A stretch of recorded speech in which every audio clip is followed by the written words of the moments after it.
So, nung bata tayo, meron tayong idea kung ano yung love. Nakikita natin yun sa parents natin, sa culture, or even yung childhood fantasies. Pero gaano kaya karami dun sa mga yon yung nadadala natin yung time na talagang nagde-date na tayo? For me, I dated two guys, and yung second guy, siya na yung pinakasalan ko. Ako naman, nag-date ako ng mga guys. And may pinakasalan na ako. Pero wala na siya. So, I guess, ibang phase ulit ng life yon na parang rediscovering kung ano yung magiging life ko after losing someone that I love. Pull up a chair. Thanks, Ford. Let's talk.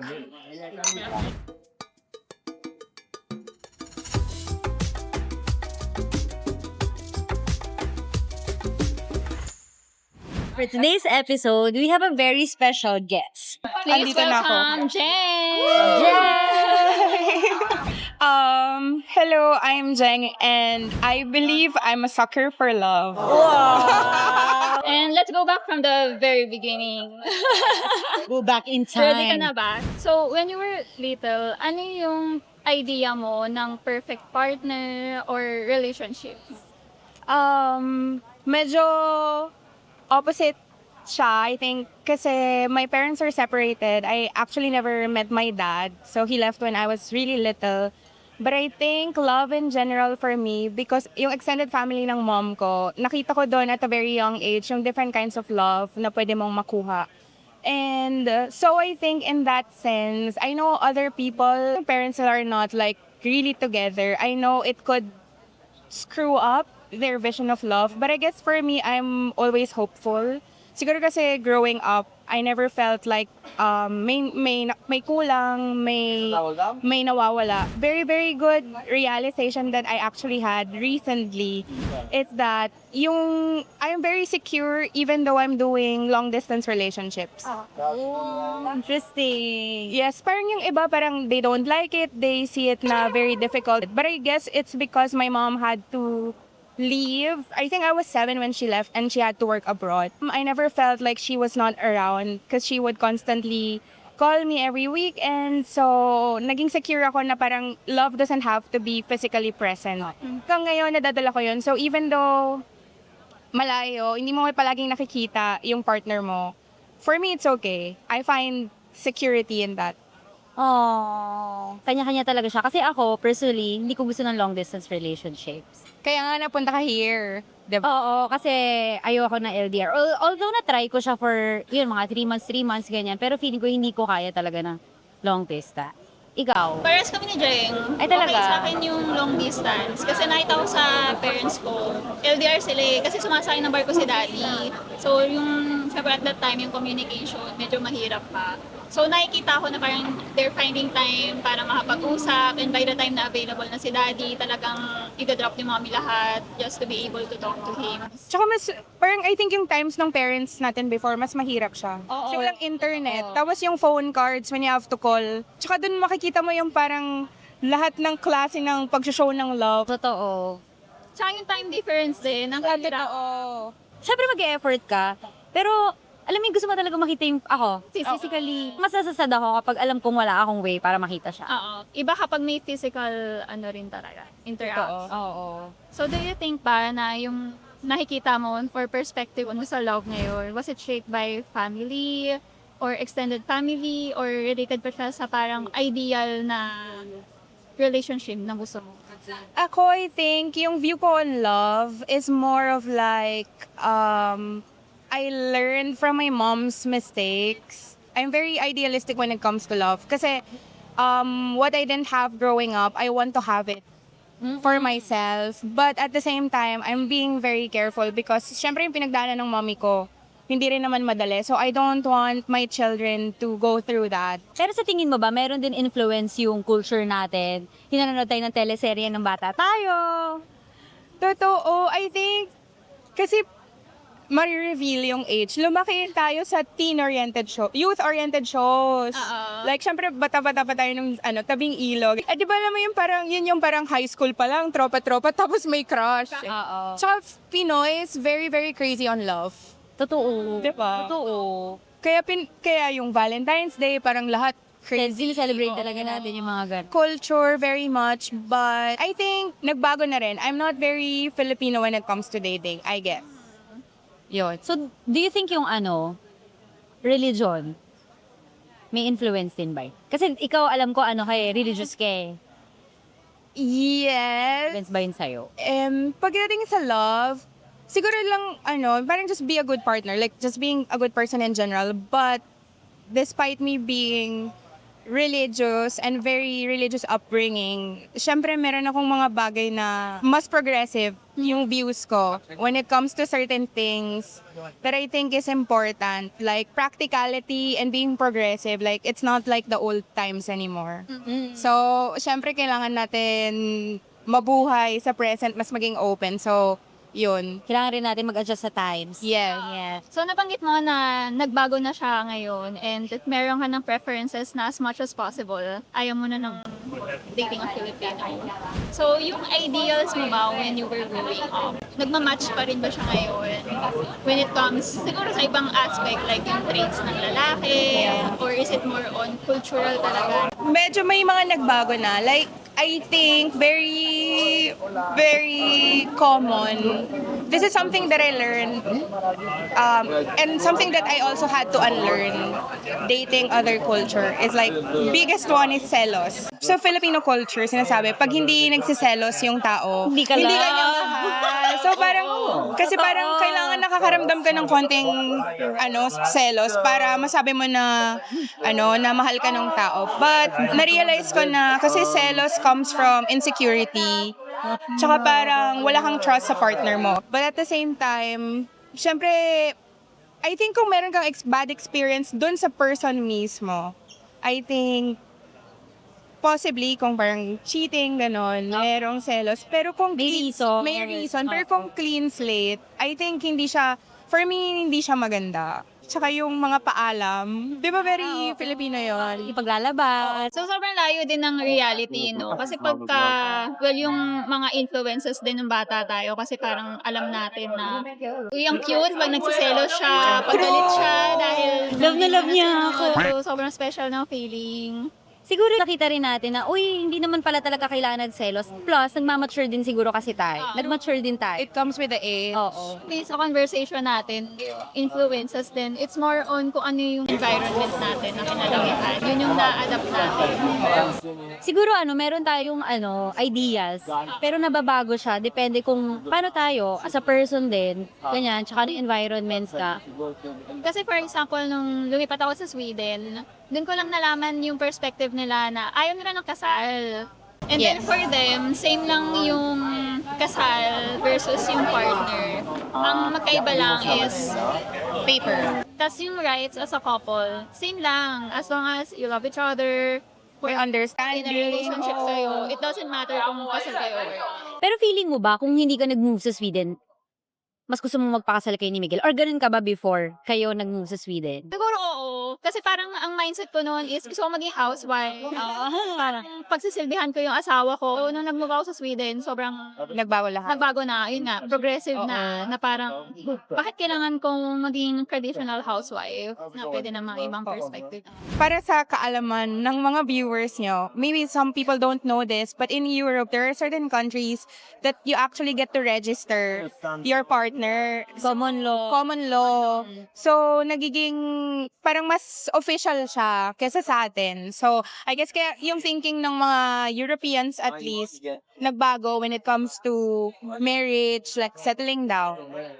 Oo, totoo. Tsaka yung sinabi mo na pwede mo siyang i-register. Kasi dito parang, okay, boyfriend, girlfriend. Tapos parang next step nila, kasi sa atin marriage eh. Oo. Sa kanila yun nga, parang registration without actually getting married. Parang official Na mag-boyfriend at girlfriend kayo. live-in partner, gano'n. Magka-move in together, gano'n. Kahit nga yung sa atin nga, parang very taboo pa rin yung mag-move in together bago kayo ikasal. Oo. Totoo. Kasi may fear sa atin na parang na-enjoy mo na yung perks of being a married couple without the marriage. Pero sa tingin mo ba, if you didn't move to Spain, would you still have the same ideals sa relationship? So I think before I moved to Spain, medyo ganun na siya kasi I think at least 10 years, hindi na ako nagde-date ng Filipinos. So,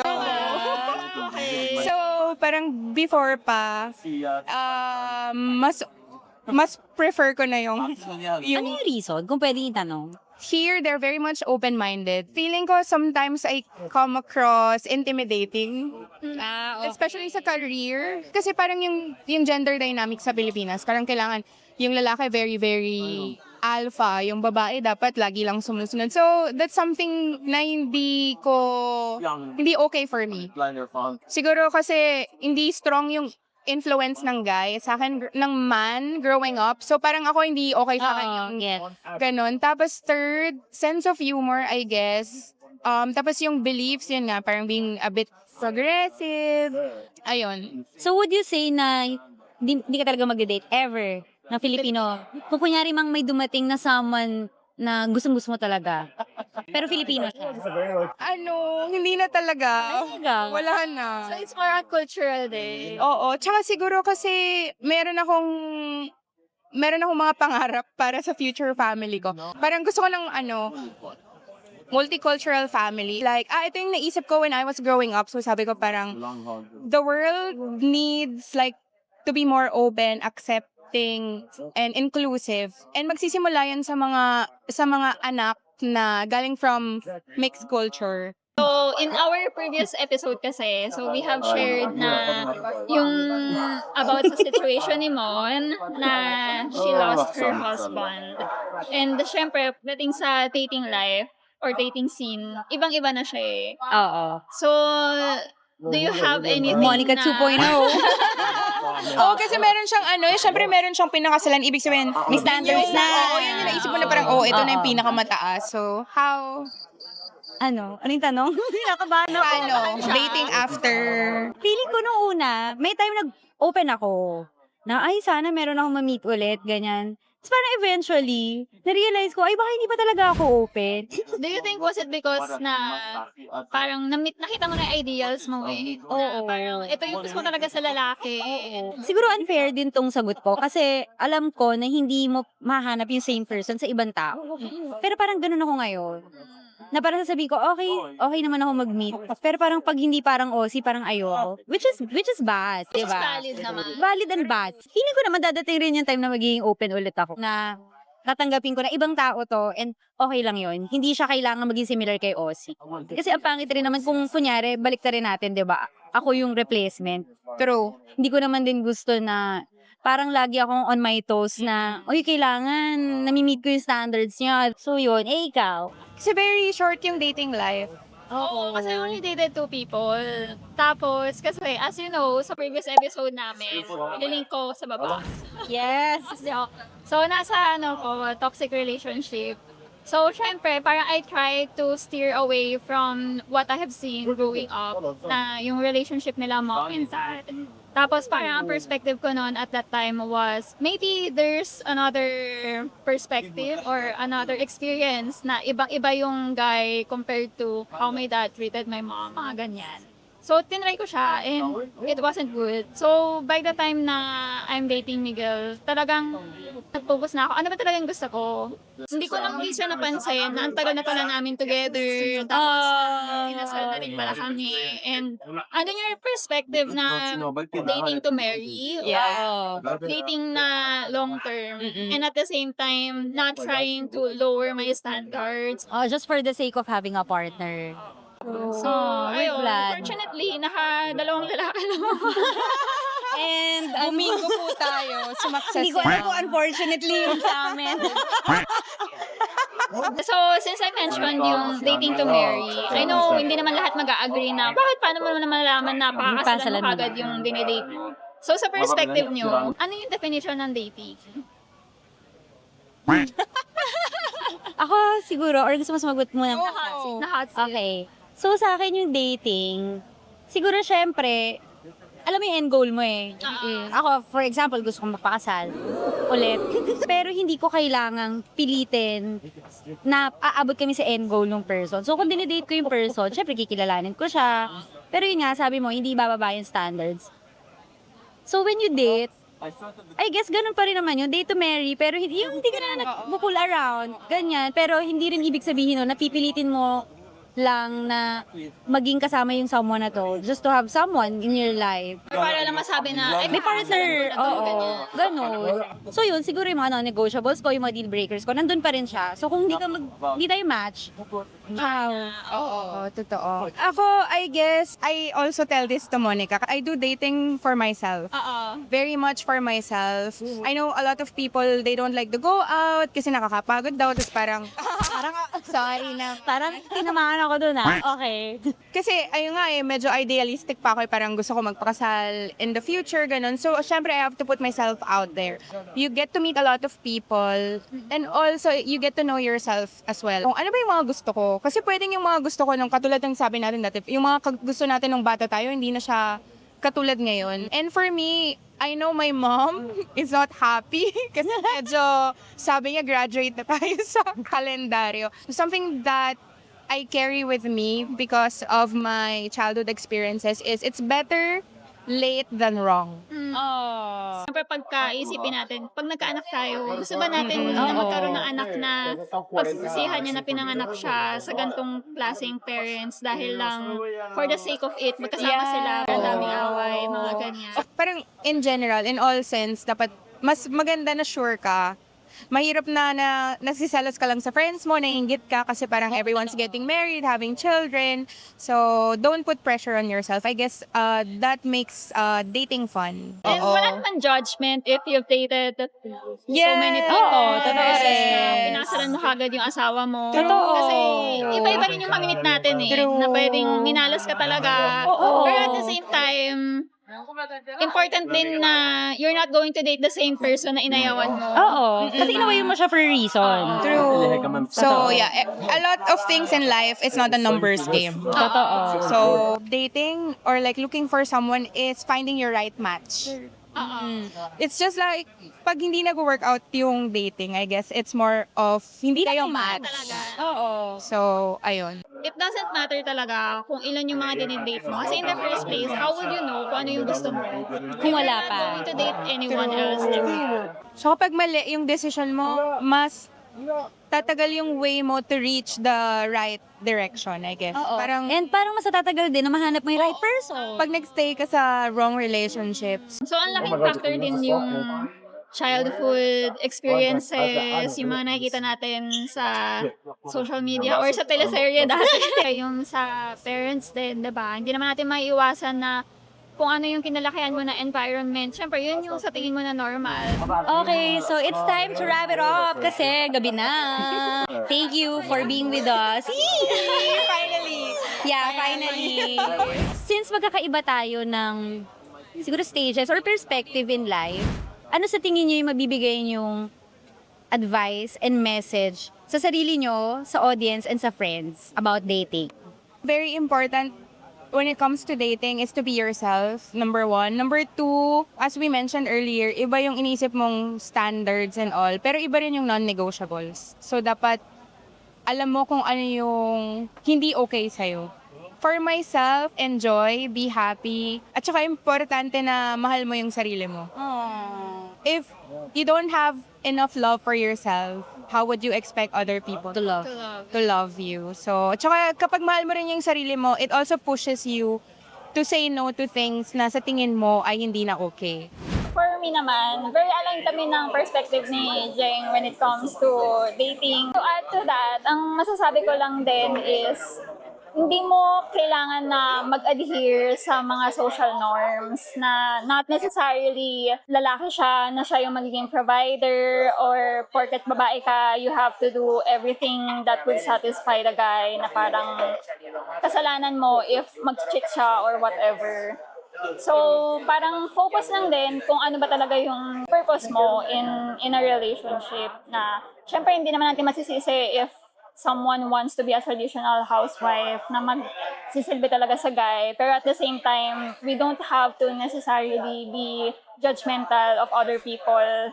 Pantay-pantay tayo, ganyan. Hindi na uso yung mga gender biases or gender expectations. Saka kung ano yung nag-work sa relationship nyo, di ba? Hindi naman kailangan nga gender-based yung roles. Oo, totoo. So yung sa yung sarili ko. I-congrats mo na yung sarili mo.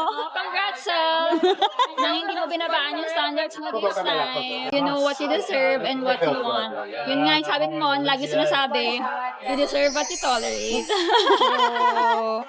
And then, sa friends ko naman, ang masasabi ko lang is take your time. Ano may pagtingin sa...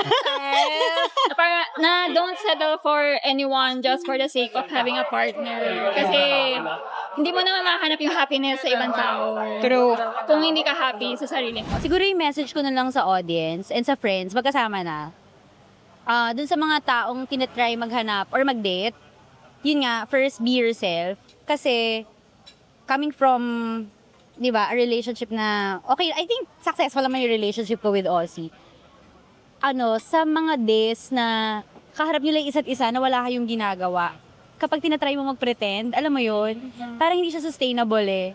So, kailangan kung sino ka, labas mo talaga. Kung hindi ka tanggap ng person, kung hindi mo tanggap yung person, sorry. Diba? Hindi kailangan magkaroon ng bad blood. Huwag mong babaan yung standards mo, as you guys have mentioned, just for the sake of having a partner. Kasi masaya rin naman mag-isa. And mas malungkot kung meron kang someone, pero feeling mo alone ka. Yes, And, diba, nagsasuffer ka dun sa relationship. And, wag tayo sigurong ma-pressure sa ibang tao or sa society kasi yun parang feeling ko cultural thing din to na dapat by this age dapat may asawa ka na, may partner ka na, iba't iba tayo ng timeline. Hindi natin kailangang magmadali. Yung mga deal breakers for you or yung non-negotiables, ganun sila for a reason. So, wag mong hayaan na baguhin mo yung sarili mo or yung standards mo just for the sake of keeping the person kung meron kang dinedate. So, yung message ko sa self ko, kaya mo yan. Masaya ka naman mag-isa. So, take your time. Kailangan mag-heal. At yun, huwag mananakit ng person. Huwag naman mananakit physically, ha? I mean, huwag mo gagamitin yung ibang tao, self, para malaman mo kung ready ka na ba or hindi. Basta yun, in time, dadating din tayo dyan. So, guys, alam nyo na, wala akong dinedate. 0. So, if you wanna date Maon, Just comment down below. So, yun lang, guys. We hope you learned something from us. And we would like to thank Jay for Thank you. being with us today. and for sharing her insights as well on dating. And we don't wanna keep you waiting, but we're going to have different episodes then regarding dating. Based of all na ginawa namin sa Instagram, majority are interested sa dating scenario or sa Relationships. So, yun yung abangan nyo sa upcoming episodes namin. So, thank you guys for today. See you sa next episode. And please don't forget to like, share, and subscribe. Thank you. This is Jeng. I'm Mon. I'm Karen. Bye. Bye!